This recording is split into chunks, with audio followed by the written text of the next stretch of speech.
Hello dear students, हम कर रहे हैं चैप्टर मार्केट फेलियर। इस चैप्टर की ये थर्ड वीडियो है। इससे पहले हमने मार्केट फेलियर को जाना, मार्केट फेलियर के वेरियस रीजंस जो है इन शॉर्ट हमने देख लिए हैं और डिटेल में हमने देख लिया है कॉमन प्रॉपर्टी रिसोर्स और पब्लिक गुड्स का केस। मार्केट फेलियर आप समझ गए होंगे, जब market independently demand and supply forces के द्वारा एफिशिएंट एलोकेशन ऑफ रिसोर्सेज नहीं कर पाती है तो हम कहते हैं मार्केट फेल हो जाती है। ऐसे ही जैसे हमने पब्लिक गुड्स और कॉमन प्रॉपर्टी रिसोर्स का केस देखा, वैसे ही एक सिग्निफिकेंट सोर्स है मार्केट फेलियर का एक्सटर्नैलिटीज, बाह्यताएं। एक्सटर्नैलिटीज कब अराइज होती हैं? जब हमारे प्रॉपर्टी राइट्स क्लियरली डिफाइंड नहीं होते हैं। एक्सटर्नैलिटी का मीनिंग क्या है? By externality we mean the situation when the cost और benefits related to a transaction not only affects the transactors but also other parties. जो कॉस्ट एंड बेनिफिट्स हैं वो केवल ट्रांजैक्टर्स को ही प्रभावित नहीं करते बल्कि थर्ड पार्टी को भी प्रभावित करते हैं। जो ट्रांजैक्शन करने वाले हैं उनके कॉस्ट बेनिफिट वो तो होंगे ही, लेकिन उनके अलावा भी किसी और के लिए या कॉस्ट अराइज होती है या बेनिफिट्स मिलते हैं, तो वो जो तीसरी पार्टी पर इम्पैक्ट है, थर्ड पार्टी इफेक्ट है, वो कहलाएगा एक्सटर्नैलिटी। और जब प्राइवेट डिसीजन मेकिंग होती है तो इन इफेक्ट्स को इग्नोर कर दिया जाता है, इनका इंक्लूजन नहीं किया जाता है और उसी की वजह से एक्सटर्नैलिटी होती है। एक्सटर्नैलिटी दो प्रकार की हो सकती है, पॉजिटिव और नेगेटिव। पॉजिटिव एक्सटर्नैलिटी का एग्जांपल हम देख लेते हैं। पॉजिटिव एक्सटर्नैलिटी कब होगी? जैसे किसी ने अपने घर के बाहर बगीचा लगाया है, बाहर गार्डन लगाया है और उससे बहुत अच्छी खुशबू आ रही है, बहुत सुंदर सुंदर फूल दिख रहे हैं, तो उससे आने जाने वालों को सभी को अच्छा लगेगा, ना केवल उस घर वालों को बल्कि जो वहां से गुजर रहे हैं उन सभी पर एक अच्छा इम्पैक्ट जाएगा, जिसको हम कहेंगे कि सोशल बेनिफिट जो है प्राइवेट बेनिफिट से ज्यादा होगा। और ये आपका केस हो गया पॉजिटिव एक्सटर्नैलिटी का। नेगेटिव एक्सटर्नैलिटी आप एग्जांपल ले सकते हैं, जैसे पोल्यूशन।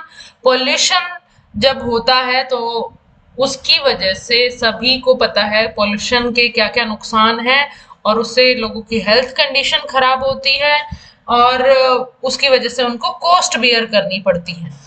तो ये जो है वो कहलाएगा आपका नेगेटिव एक्सटर्नैलिटी। दो प्रकार की एक्सटर्नैलिटी हो सकती है, पॉजिटिव एक्सटर्नैलिटी और नेगेटिव एक्सटर्नैलिटी। पॉजिटिव एक्सटर्नैलिटी में जो सोशल मार्जिनल बेनिफिट्स हैं वो ज्यादा होंगे प्राइवेट मार्जिनल बेनिफिट से।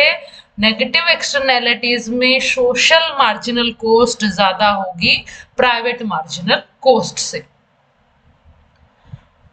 एक सिस्टम में, एक इकोनॉमी में बेहतर एलोकेशन ऑफ रिसोर्सेज के लिए क्या चाहिए? ऑप्टिमल एलोकेशन ऑफ रिसोर्सेज के लिए कंडीशन फुलफिल होनी चाहिए, सोशल मार्जिनल कॉस्ट किसके इक्वल होनी चाहिए? सोशल मार्जिनल बेनिफिट्स के। लेकिन एक्सटर्नैलिटीज की वजह से ये जो प्राइवेट मार्जिनल कॉस्ट है और सोशल मार्जिनल कॉस्ट दोनों डिफरेंट होते हैं। प्राइवेट मार्जिनल बेनिफिट्स और सोशल मार्जिनल बेनिफिट्स डिफरेंट होते हैं, इसी वजह से ये कंडीशन फुलफिल नहीं हो पाती है। देखिए जैसे मैंने ऊपर आपको बताया कि जब नेगेटिव एक्सटर्नैलिटी होती है तो सोशल कॉस्ट ज्यादा होंगी प्राइवेट कॉस्ट से, और जब पॉजिटिव एक्सटर्नैलिटी होती है तो सोशल बेनिफिट्स ज्यादा होते हैं प्राइवेट बेनिफिट्स से। अब इनको भी समझ लेते हैं कि सोशल कॉस्ट और प्राइवेट कॉस्ट क्या होती है, सोशल बेनिफिट प्राइवेट बेनिफिट्स क्या होते हैं। फर्स्ट है आपका point private cost and benefits. Private cost कैसे आ सकती है? किसी इंडिविजुअल को या फर्म को जब वो प्रोड्यूस कर रही है कुछ तो उसको संसाधनों की आवश्यकता होती है, चाहे वो उत्पादन के साधन हो चाहे रॉ मटेरियल हो, उन पर जो उसको खर्च करना पड़ता है वो उसकी प्राइवेट कॉस्ट होगी, उस फर्म की प्राइवेट कॉस्ट होंगी। और बेनिफिट, जैसे हम एक कंज्यूमर का केस ले लेते हैं, किसी ने कोई वस्तु परचेज की है, उसको वो कंज्यूम कर रहा है, उससे उसको सेटिस्फेक्शन मिल रही है, तो वो सेटिस्फेक्शन केवल उसको मिल रही होती है, तो वो कहलाएगी प्राइवेट बेनिफिट्स में आएगा ये। अब हम देख लेते हैं सोशल कॉस्ट क्या होती हैं और सोशल बेनिफिट्स क्या होते हैं। Whenever an economic activity is performed, कोई भी इकोनॉमिक एक्टिविटी हो सकती है जैसे प्रोडक्शन या consumption, it cost something to the society, उसकी वजह से सोसाइटी को कुछ कॉस्ट बियर करनी पड़ती है, सामाजिक लागत कुछ होती है, apart from the cost of the product to the individual और the firm undertaking the activity. जिस फर्म या इंडिविजुअल के द्वारा वो एक्टिविटी की जा रही है उनके अलावा समाज पर कुछ लागत आती है, वो कहलाएगी सोशल कॉस्ट, सामाजिक लागत। जैसे हम पोल्यूशन के केस में देखते हैं, तो पोल्यूशन की वजह से समाज को हेल्थ कंडीशन पर बहुत अधिक खर्च करना पड़ता है, बीमारियां हो जाती हैं, उसके इलाज में उनको खर्च करना पड़ता है। तो ये किसकी वजह से पोल्यूशन हो रहा है, या किसी के प्रोडक्शन की वजह से हो रहा है या किसी के कंजम्पशन की वजह से हो रहा है, लेकिन उसका थर्ड पार्टी इम्पैक्ट होता है सोसाइटी को, वो सोशल कॉस्ट के रूप में वो जो नेगेटिव एक्सटर्नैलिटी है उसको बेयर करना पड़ता है। नेक्स्ट है सोशल बेनिफिट्स। ऐसे ही जिस प्रकार से किसी व्यक्ति या फर्म की कोई भी इकोनॉमिक एक्टिविटी चाहे प्रोडक्शन या कंजम्पशन से संबंधित है, उसकी वजह से अगर समाज में कुछ बेनिफिट हो रहा है तो वो कहलाएगा सोशल बेनिफिट। यहाँ पर आप केस ले सकते हैं, जैसे किसी ने अपने घर के बाहर लाइट लगाई है तो उससे उस घर वालों को तो रोशनी मिलेगी ही मिलेगी, रोड पे जो आने जाने या गली में जो आने जाने वाले हैं उनको भी रोशनी मिलेगी, तो उनके लिए भी वो फायदा है, वो उसके लिए पे नहीं कर रहे लेकिन उनको वो बेनिफिट मिल रहा है। ऐसे ही सोशल कॉस्ट के केस में जो प्रोड्यूसर है वो उस कॉस्ट के बदले में समाज को कुछ दे नहीं रहे होते, वो कॉस्ट समाज को ही बियर करनी पड़ती है। उसके कंपनसेशन में फर्म्स कुछ पे नहीं करती हैं, जिसकी वजह से एक्सटर्नैलिटी होती है और जो है मार्केट फेल होती है। ये हमने देख लिया कि प्राइवेट कॉस्ट अलग होती है, सोशल कॉस्ट अलग होती है, प्राइवेट बेनिफिट अलग होते हैं, सोशल बेनिफिट अलग होते हैं। अब इनको हम एग्जाम्पल की हेल्प से भी देख लेते हैं कि कैसे इन केसेस में ऑप्टिमल एलोकेशन नहीं हो पाता है, ऑप्टिमम प्रोडक्शन नहीं हो पाता है, socially optimal level of output नहीं मिल पाता है। उसके लिए हमने कंडीशन देखी थी कि social marginal cost social marginal benefit के इक्वल होनी चाहिए। लेकिन जो प्राइवेट प्रोड्यूसर्स होते हैं वो केवल प्राइवेट कॉस्ट और प्राइवेट बेनिफिट को ही देखते हैं, और उसकी वजह से क्या हो जाता है, ओवर प्रोडक्शन हो जाता है। नेगेटिव एक्सटर्नैलिटी का केस जैसे पोल्यूशन का केस है, तो प्रोडक्शन अधिक होगा तो पोल्यूशन भी अधिक होगा। यहाँ पर एक्स एक्सिस पर प्रोडक्शन लिया हुआ है, वाई एक्सिस पर प्राइस और कॉस्ट लिए हुए हैं। ये डिमांड है और मार्जिनल कॉस्ट की हेल्प से सप्लाई को दर्शाया हुआ है। पी यहाँ पर डिनोट करता है प्राइवेट मार्जिनल कॉस्ट, जहां पर ये सप्लाई और डिमांड, सप्लाई किसके अकॉर्डिंग कंसीडर करी है, केवल प्राइवेट कॉस्ट के बेसिस पर, तो प्राइस इतना डिसाइड हो जाता है और क्वांटिटी ओक्यू नोट और प्राइस ओपी नोट डिसाइड हो जाता है। लेकिन सोशली ऑप्टिमल लेवल क्या होता जब हम जो सोशल मार्जिनल कॉस्ट है उनको कंसीडर करते एज सप्लाई का, तो क्योंकि पॉल्यूशन की वजह से जो सोशल कॉस्ट है वो ज्यादा है प्राइवेट कॉस्ट से, तो उनको भी इंक्लूड किया जाना चाहिए था टोटल कॉस्ट में, लेकिन उनको नहीं इंक्लूड किया गया और उसकी वजह से ओवर प्रोडक्शन हो जाता है। वो कैसे होता है वो देखते हैं।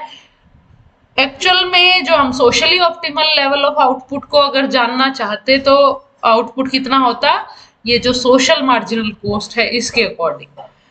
तो ये आपका पॉइंट होता डिमांड एंड सप्लाई के मीटिंग का, और ये आपका प्राइस होता OP1 और क्वांटिटी कितनी होती OQ स्टार।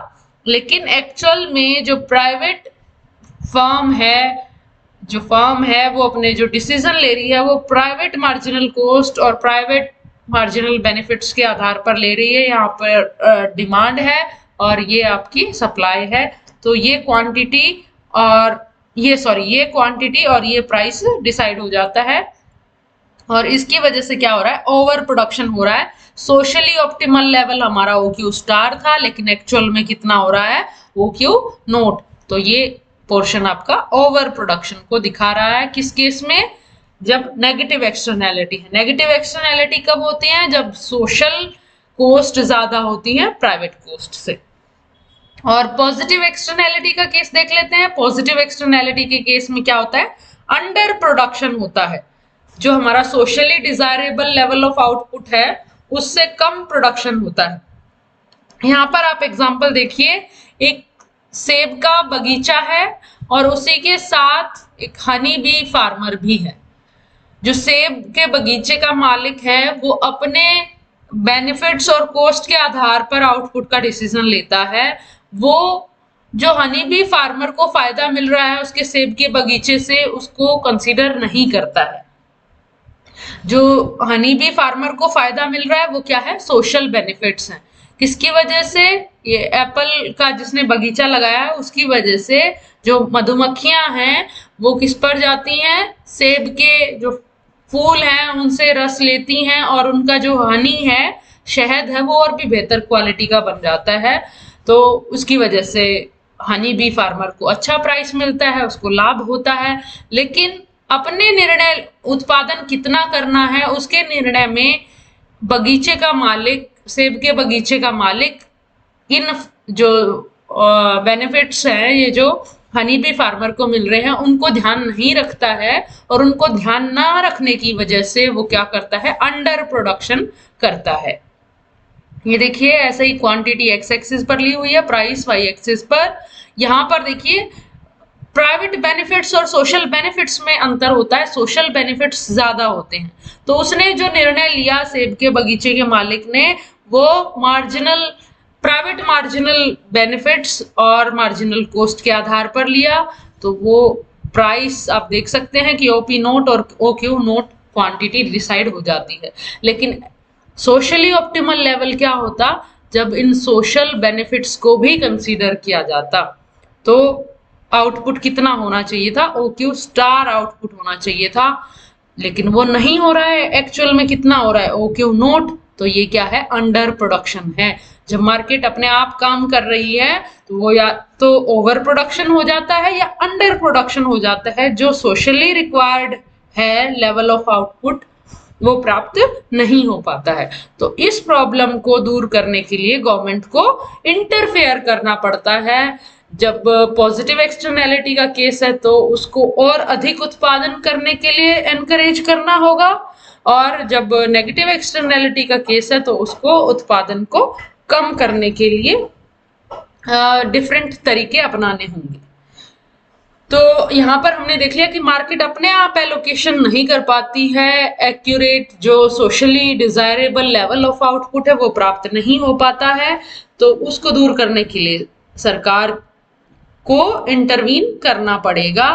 अब इसी से संबंधित एक कोज थ्योरम है, आपसे 2 नंबर के क्वेश्चन में भी पूछा जा सकता है। आपको पता होना चाहिए कि कोज थ्योरम क्या है।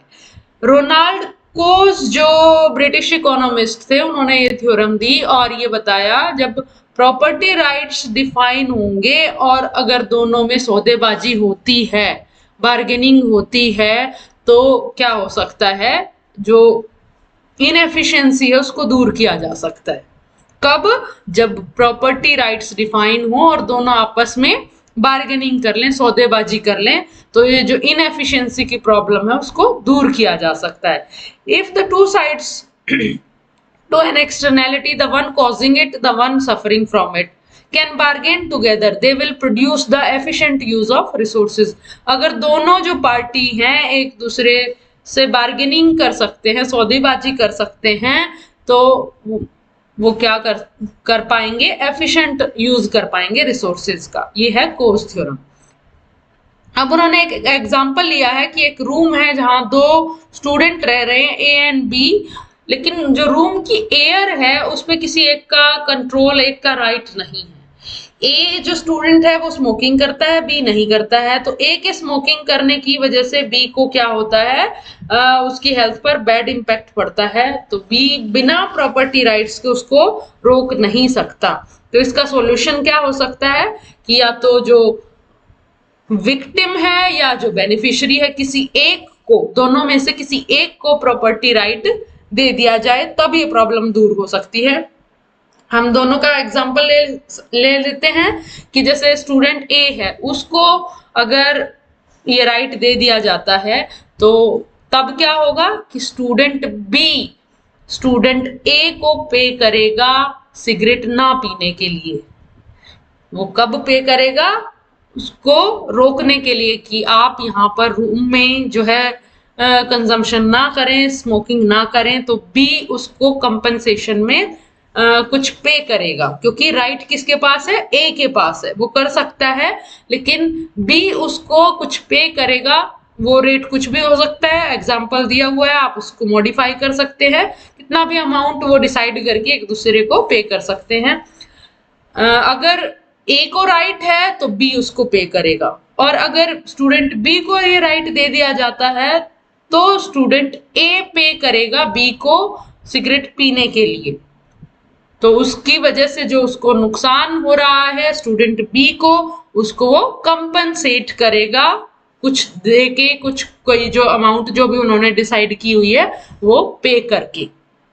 तो इस प्रकार जब पेमेंट इन्वॉल्व हो जाती है, पेमेंट का इन्वॉल्वमेंट हो जाता है डिसीजन में, तो अपने आप रिडक्शन हो जाता है। जैसे पोल्यूशन है, यहाँ पर पोल्यूशन का जो स्तर है वो कम हो जाएगा, एयर की क्वालिटी इंप्रूव हो जाएगी।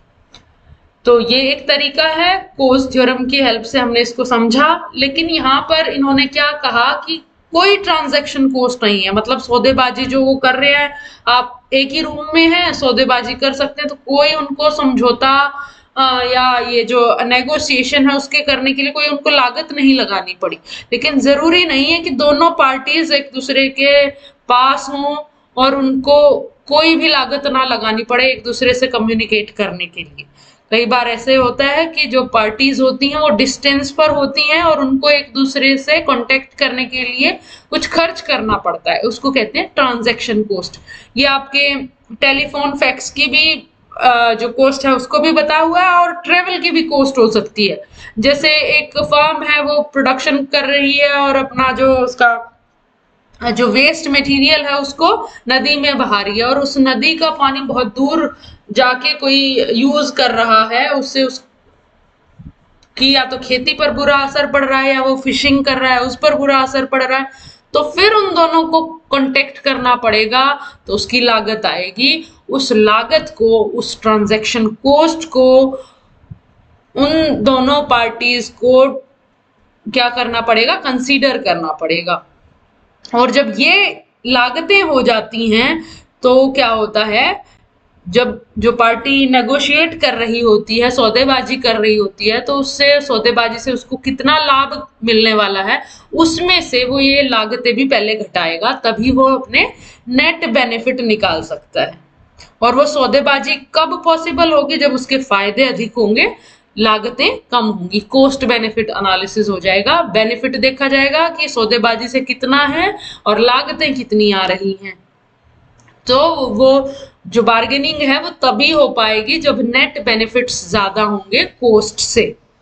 तो उस कोस्ट में जो बाकी कोस्ट है उसके अलावा उनको ट्रांजैक्शन कोस्ट को भी कंसीडर करना पड़ेगा। तो कई बार क्या होता है, जब हाई ट्रांजैक्शन कोस्ट होती हैं तो बेशक क्यों ना प्रॉपर्टी राइट क्लियरली डिफाइन हो, प्रॉपर्टी राइट है, लेकिन अगर ट्रांजैक्शन कोस्ट अधिक है तो दोनों पार्टीज इंटरेस्टेड नहीं होती हैं बार्गेनिंग के लिए, क्योंकि ट्रांजैक्शन कोस्ट अधिक है।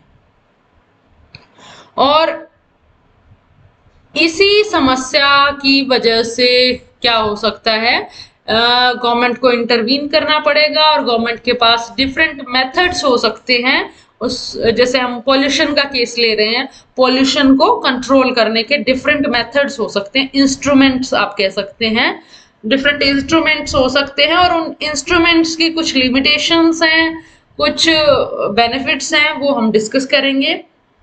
जैसे सरकार क्या कर सकती है पॉल्यूशन को कंट्रोल करने के लिए? डायरेक्ट कंट्रोल लगा सकती है। डायरेक्ट कंट्रोल में क्या हो सकता है? लेजिस्लेशन, कानून बनाकर क्या कर सकती है सरकार? पॉल्यूशन का लेवल जो है कम कर सकती है। गवर्नमेंट डिसाइड कर सकती है कि कितना पॉल्यूशन का स्तर सोसाइटी के लिए सहनीय है और कितने से अधिक, उससे अधिक अगर कोई कर रहा है, प्रोड्यूस कर रहा है, जनरेट कर रहा है पॉल्यूशन को, तो उस पर सरकार किसी भी प्रकार का जैसा उस कानून में, लॉ में प्रावधान होगा वैसे उसको सजा दे सकता है। तो ये एक डायरेक्ट कंट्रोल का जो इंस्ट्रूमेंट है वो कब बेहतर है, जब इमीडिएट एक्शन लेना होता है, जैसे पोल्यूशन पर इमीडिएट कंट्रोल करना है, तब ये फायदेमंद हो सकता है। और कब हो सकता है, जब कुछ एंटिटीज हैं जो पोल्यूशन जनरेट कर रही हैं, उनका नंबर कम है, तब ये बेनिफिशियल रहता है। तो पहला हमने इंस्ट्रूमेंट क्या देखा पोल्यूशन कंट्रोल करने का, गवर्नमेंट के द्वारा डायरेक्ट कंट्रोल। दूसरा है एमिशन टैक्सेस, इसको पिगोवियन टैक्सेस भी कहा जाता है। जैसे जो भी सामाजिक लागत प्राइवेट ट्रांजैक्टर्स के अलावा किसी और को बियर करनी पड़ती है, अगर उनको कॉस्ट में कंसीडर कर लिया जाए तो जो ओवर प्रोडक्शन है उसकी समस्या सॉल्व हो जाएगी। जो आपका डायग्राम है वहां पर जितना डिफरेंस है प्राइवेट कॉस्ट का और सोशल कॉस्ट का, उसके बराबर अगर टैक्स लगा दिया जाता है तो क्या हो जाएगा, उससे कॉस्ट बढ़ जाएंगी और जहां डिमांड एंड सप्लाई मीट हो रहे थे वो लेवल जो है पहले वाले उत्पादन के स्तर से कम होगा। जो आपका डायग्राम दिया हुआ है उसके बेसिस पर आप समझ सकते हैं। इसको आप ऐसे भी समझ सकते हैं, अगर सरकार पोल्यूशन जनरेट करने पर टैक्स लगाती है तो टैक्स से हर कोई बचने की कोशिश करता है, टैक्स कम पे करना चाहता है, तो जो वो एंटिटीज हैं, फर्म्स हैं, वो क्या करेंगी, कम पोल्यूशन करेगी। तो एक तो सीधी सी बात ये है।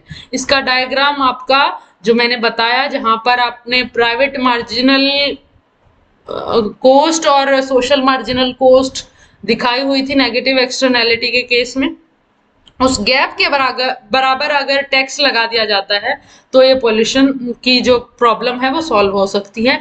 एक दूसरा तरीका, यहाँ आपकी बुक में जो डायग्राम बताया हुआ है, यहाँ पर ये दो एंटिटी है ए और बी, और यहाँ पर एक्स एक्सिस पे उन्होंने क्या लिया हुआ, पोल्यूशन एलिमिनेटेड, पोल्यूशन को वो खुद कितना कंट्रोल कर सकती हैं, वो कुछ खुद कंट्रोल कर लें, कुछ टैक्स पे कर दें, इस प्रकार से हो सकता है। और अगर एमिशन पोल्यूशन जनरेट करने की पर यूनिट जो टैक्स कितना देना पड़ता है, 50, हर एक इकाई पोल्यूशन की उत्पादित करने पर 50 रुपीज जो है वो टैक्स देना पड़ता है। तो फर्म्स क्या करेंगी, खुद भी पोल्यूशन को कंट्रोल करने के तरीके अपनाएंगी, और उस पोल्यूशन अबेटमेंट की कॉस्ट की ही यहाँ पर बात हो रही है, मार्जिनल अबेटमेंट कॉस्ट। अबेटमेंट क्या होता है, पोल्यूशन को कंट्रोल करने की लागत ए फर्म की ज्यादा है और बी की कम है, ये आपने बना लिया यहाँ पर इस प्रकार से। तो अगर ऐसा केस है जब आपका टैक्स कितना है 50, तो जिस एंटिटी की ज्यादा लागतें हैं पोल्यूशन को कंट्रोल करने की, तो वो कम ही पोल्यूशन को कंट्रोल कर पाएंगी, बाकी टैक्सेस दे देंगी, और जिनकी लागतें कम हैं वो पोल्यूशन को खुद ज्यादा कंट्रोल करेंगी और फिर जो बचा है वो टैक्स के रूप में पे कर देंगी। इस प्रकार से आपको बताना है, जिनकी पोल्यूशन को कंट्रोल करने की लागतें अधिक हैं वो कम खुद कंट्रोल कर पाती हैं, और जिनकी लागतें कंट्रोल करने की कम हैं वो अधिक कंट्रोल कर पाती हैं, पोल्यूशन को दूर कर पाती हैं, कम कर पाती हैं।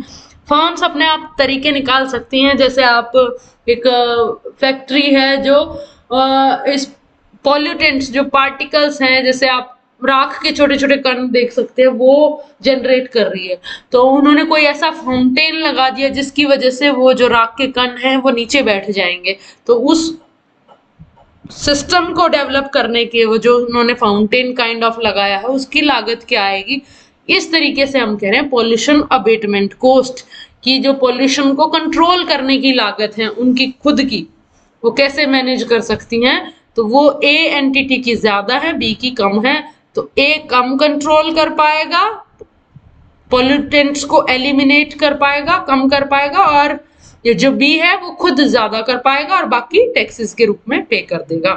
तो ये भी बता सकते हैं। और आप सिंपल जो आपको मैं पहले बता रही हूँ, जो नेगेटिव एक्सटर्नैलिटी का है, जितना प्राइवेट कॉस्ट और मार्जिनल कॉस्ट के बीच का डिफरेंस है उतना अगर टैक्स लगा दिया जाए तो भी पोल्यूशन की जो प्रॉब्लम है वो सॉल्व हो सकती है।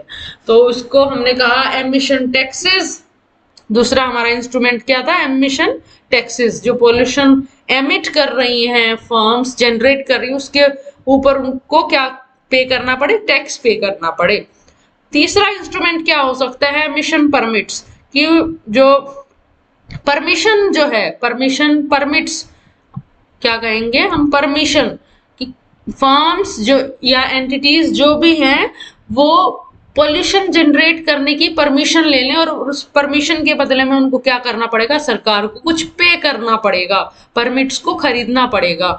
तो वो परमिशन ले लेंगी पोल्यूशन करने की, और जो सरकार को रेवेन्यू प्राप्त हुई है उसकी मदद से सरकार क्या कर लेगी, उस पोल्यूशन को दूर करने का प्रयास कर लेगी। तो एक ये तरीका हो सकता है नेगेटिव एक्सटर्नैलिटी या पोल्यूशन को कंट्रोल करने का, कि परमिट सरकार डिफरेंट जो वैल्यू के हैं और उसकी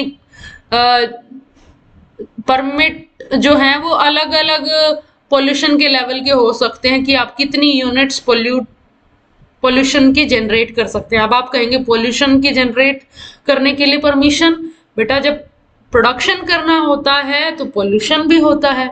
तो वो एक तरीके से वो अपना प्रोडक्शन बढ़ाने की परमिशन ले रहे हैं, कि प्रोडक्शन वो तभी बढ़ा पाएंगे जब वो अधिक पोल्यूशन कर रहे हैं। पोल्यूशन कब कर पाएंगे, जब वो सरकार को कुछ पे कर रहे हैं, उन परमिट्स को खरीद रहे हैं। सरकार उनसे, जो हम पहले कह रहे थे कि सोशल कॉस्ट जो है वो कंसीडर नहीं कर रही थी प्राइवेट फर्म्स, तो वो कैसे कंसीडर करवा रही है सरकार, परमिट्स बेचकर।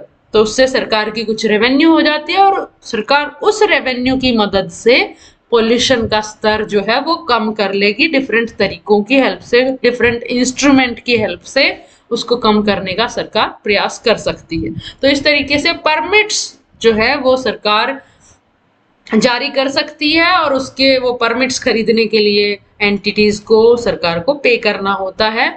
उनकी वैल्यू और परमिशन जो है वो अलग अलग हो सकती है, कि कितनी वैल्यू के साथ कितने पोल्यूशन की परमिशन ली जा सकती है। और ये जो परमिट्स हैं ये ट्रेडेबल भी होते हैं, जिसको जरूरत है वो खरीद लेता है, जिसको जरूरत नहीं रही, उसने खुद का अपना कोई मेथड डेवलप कर लिया पोल्यूशन को कंट्रोल करने का, तो वो बेच भी सकता है। अब एक केस यहाँ पर भी डायग्राम की हेल्प से इन्होंने बताने की कोशिश की है कि अगर ये पोल्यूटेंट्स जनरेटेड हैं यहाँ पर एक्स एक्सिस पर, और ये उसको पोल्यूशन को दूर करने की लागतें हैं, अबेटमेंट कॉस्ट है। तो ये एजेंट बी है और ये एजेंट ए है। अब 40 तक का पोल्यूशन करने के लिए, 40 यूनिट तक का, तो क्या करना पड़ता है, एजेंट बी को 40 रुपए खर्चने पड़ते हैं और एजेंट ए को 100 रुपए खर्च करने पड़ते हैं। ये देखो ए की लागतें ज्यादा आ रही हैं, बी की कम आ रही हैं। तो वो क्या कर सकते हैं, जो परमिट्स हैं वो सेल परचेज कर सकते हैं। अब जिसकी लागतें कम आ रही हैं वो क्या करेगा, कुछ परमिट्स जो है, जो एजेंट बी है वो एजेंट ए को बेच देगा, कुछ परमिट्स एजेंट ए को बेच देगा। अब देखो दोनों की लागत बराबर आ रही है 50, और उसकी हेल्प से क्या कर पा रहा है, ये एजेंट बी 30 यूनिट्स जनरेट कर रहा है और एजेंट ए 60 यूनिट्स जनरेट कर रहा है, दोनों की लागतें बराबर होगी। अब इसको फायदा क्या हो गया, एजेंट ए को, क्यों, उसको और अधिक पोल्यूशन करने की परमिशन मिल गई, और उससे उसने कुछ जो है पे किसको कर दिया, एजेंट बी को पे कर दिया, बी को पे कर दिया, और उसने जो परमिट्स खरीदे उसकी हेल्प से वो क्या कर सकता है, और अधिक पोल्यूशन कर सकता है। आप इसको इस तरीके से इनडायरेक्टली समझे, पोल्यूशन अधिक कर सकता है मतलब किस लिए, कि वो ज्यादा प्रोडक्शन कर सकता है, और प्रोडक्शन करेगा तो पोल्यूशन भी होता है, तो उसको एक तरीके से ज्यादा प्रोडक्शन करने की परमिशन मिल जाती है। और एजेंट बी को क्या फायदा होगा, कि उसने थोड़ा अपना पोल्यूशन का स्तर कम कर लिया, और उसकी वजह से उसको जो लॉस हुआ प्रोडक्शन कम करने का वो, या पोल्यूशन कम करने का, वो कैसे कंपनसेट हो गया? क्योंकि एजेंट ए ने उसको पे कर दिया एजेंट बी को। तो इस प्रकार से ट्रांजैक्शन हो जाती है और ट्रेड हो जाता है परमिट्स का। तो ये है आपका जो थर्ड मेथड है एमिशन परमिट्स। गवर्नमेंट 3 तरीके अपना सकती है, direct control, emission taxes, emission permits. तो उनकी हेल्प से गवर्नमेंट जो है एक्सटर्नैलिटी की जो प्रॉब्लम है उसको दूर करने का प्रयास करेगी, कम करने का प्रयास करेगी। तो ये आपका आज एक्सटर्नैलिटी का टॉपिक हमने किया। पॉजिटिव और नेगेटिव दोनों प्रकार के एक्सटर्नैलिटी के एग्जांपल की हेल्प से आप समझाएंगे। फिर आप बताएंगे कि कैसे ओवर प्रोडक्शन या अंडर प्रोडक्शन की प्रॉब्लम हो जाती है। फिर आप कोज थ्योरम के बारे में बताएंगे।